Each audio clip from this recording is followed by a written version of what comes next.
Welcome in, folks, back to Challenger Stories. I am here joined in this episode today with the wonderful Pendii coming in from Daystar. Pendii, do you want to introduce yourself to the folks at home? Yeah, my name is Pendii. I am an owner of Daystar, former Tier 2 coach. And yeah, I'm excited to talk today. Excited to have you on here, share your story a little bit, and let's start at the beginning. All good stories do, right? How did you get into Siege? When did you start with us? Yeah, so I first played Siege right during the alpha or the beta. A while ago. So at the very beginning I played it, and then ultimately I thought, this is a cool game, not worth $60. So I jumped around from Overwatch to Rocket League to Counter-Strike, a bunch of different titles. And then come around right around COVID time, I started playing Siege. I think I officially bought the game in Win Bastion. But didn't really start playing until about COVID time. Obviously nothing to do. At my state in the United States, we had a thing where you couldn't fail any classes. Okay. So I was automatically guaranteed to pass. I didn't need to show up or do anything. Yeah. So I just wake up, play Siege all day. So from actually starting to play the game to about 9 months later, actually on Christmas Day exactly, 2020, that was when I first joined Tier 2 under the name USA Can't Hockey, which then turned into Hype Unit. It was a team of Canadian Challenger League players when the merger between Canadian Challenger League and the US Challenger League came together. So I was originally just an analyst, and then about a week before the Challenger League series started, our coach just disappeared on us. Okay. So I stepped into the head coach position, and then I brought along Coma, who is now EWC champion, analyst or assistant coach for Dark Zero. Okay. Yeah, so pretty strong base, but I was 18 and he was 15 or 16 at the time, so we were both vastly underexperienced. From there, I coached a split. It did okay. When it came to making roster moves, I had some differing decisions on the roster, and then ultimately I said, if I'm competing, I don't want to stamp my name on this roster if I don't believe in it. Of course. So I left. Then I went over and did some freelance work in Korea, most notably working with what would later become probably La Vega Esports or Prep Esports, most notably, who made the major at one of the Sweden majors, I believe, Jönköping. And then, from there, I kind of transitioned over to the org side. And how did that transition really come about? You know, from going as a T2 coach to today sitting here as an org owner in fancy dresswear, it's quite a jump. Where did that one? Yeah, I kind of always found it as a natural transition because I always loved the business side, majored in finance in university. So it was always something where the business side came very natural to me. And then ultimately, I just think it's a more sustainable path to be on the business side rather than on the player coach side, just because there's so much volatility naturally in esports. Volatility as well. Obviously, you're based in the US still. Yeah. Working in the APAC region with Daystar. What's that like, working in quite a different landscape to what's local to you? Yeah, I mean, it's so much fun, to be honest. It's a really natural fit for Daystar to join APAC, even though it might not seem it as first, being an American organization. But 2 out of the 3 owners are Asian American immigrants. So one of our owners is from Hong Kong, the other one is from Korea. So for us, it was always very natural. If we were looking for the best business opportunity, we wanted somewhere where we could grow with the region. Yeah. And instead of just coming in and being one of the underdogs consistently. And I think this year we've really shown that if you invest in the region properly and you give the talent the opportunities that they deserve, then you can really see something grow. Well, you guys were here at Invitational, weren't you? Like, as of a few weeks ago, Yeah. How exciting was that for you as the owner to be represented on the biggest stage here in Paris? Oh, I was stressed. Let me tell you, the day before our APAC qualification in LCQ, the day before the grand finals, because that was the only game we had. Yeah, we made it through upper bracket. I could not do anything. So every time I was just stressed about it, I took a shower. I think I probably took there was probably 6 or 7 hours of me just standing in the shower, just thinking about the possibilities of what if we make it? Because I almost think if we didn't make it, that's worse than if we did. Yeah.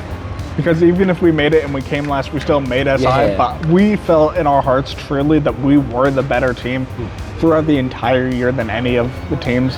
Solskjaer has done great things, kind of revitalizing the Thai scene.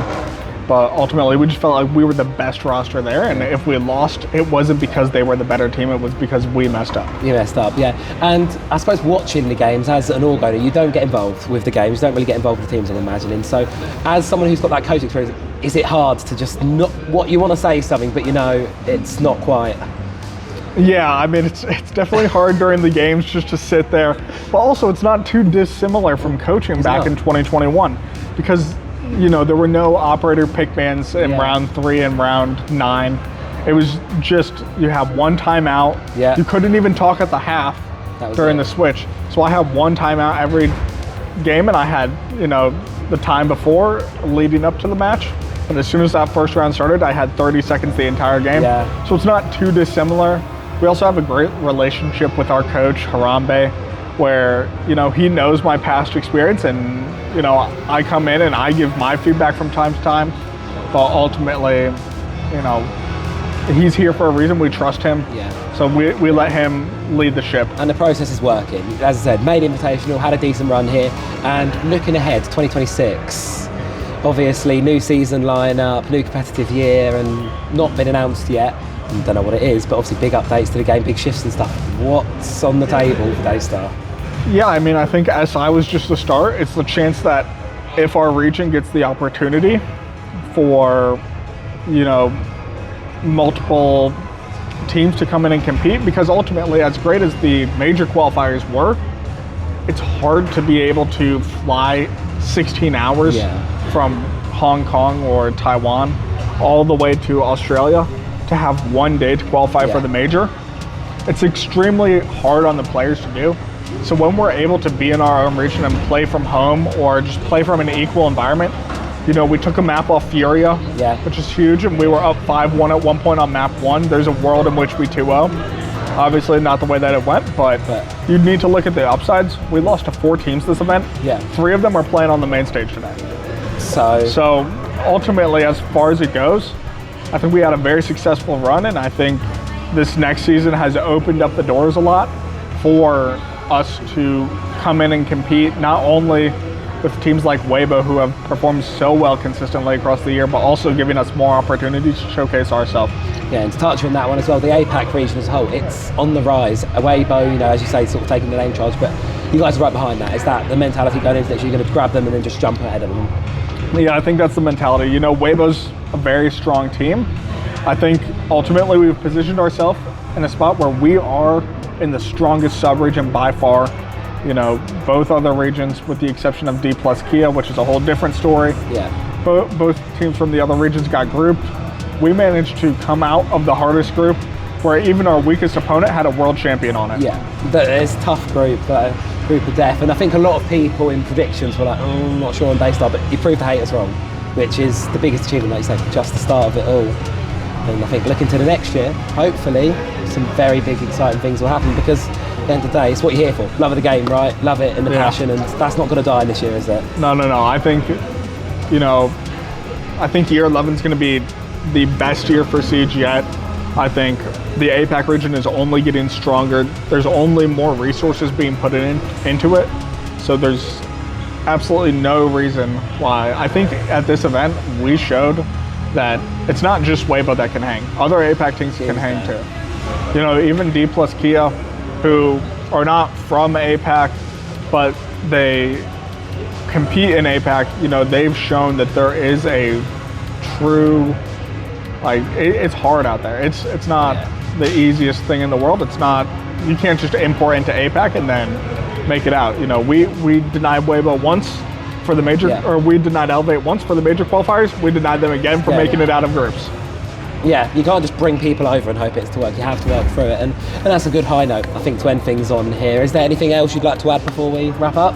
Yeah, no, I mean, support Daystar, support APAC, support your local org.